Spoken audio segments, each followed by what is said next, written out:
ஓ இனிமேல் தான் ஷூட்டிங்கே ஸ்டார்ட் பண்ண போறாங்க. நான் ரிலீஸ் டேட் நினைச்சேன். டீசர் ஒன்னு ரிலீஸ் பண்ணிருக்கானுங்க, பயங்கரமா இருக்கு, செம்மையா இருக்கு. Sana music director, man never hesitates to deliver a banger. Director Anand Shankar. இதுக்கு முன்னாடி அரிமா நம்பி, இருமுகன், நோட்டா, எனிமி எல்லா படத்தையும் கொஞ்சம் கொஞ்சம் தான் பார்த்திருக்கேன். பட் நான் பார்த்த வரைக்கும் எல்லாம் கொஞ்சம் நல்லா தான் இருந்துச்சு. படம் பாக்குறதுக்கு என்னமோ எல்லாம் நல்ல சூப்பரான டீம் மாதிரி தான் இருக்கு. போன படம் மாதிரியே இந்த படத்துலயும் இந்த கெட்டப் எல்லாம் கொஞ்சம் கொஞ்சம் கொஞ்சம் குறைச்சிக்கிட்டு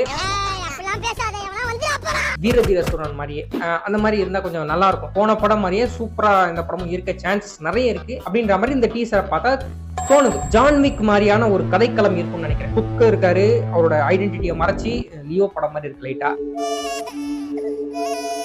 குக்கா வாழ்ந்து அப்புறம் திருப்பியும் சண்டைக்குள்ள இழுக்கிறாங்க வர, இந்த மாதிரி ஏதோ ஒன்று சம்திங் இருக்கு. ஸோ மியூசிக் நல்லா இருக்கு, லுக்ஸ் வைஸா நல்லா இருக்கு. அந்த இருட்டா கதவுல இருந்து லைட் அடிக்கிற மாதிரி காமிக்கிறதுலாம் நல்லா இருக்கு. எல்லாமே நல்லா இருக்குப்பா. சீக்கிரமா எடுத்து முடிச்சு ரிலீஸ் பண்ணுங்க படத்தை, பார்க்கணும் நானு.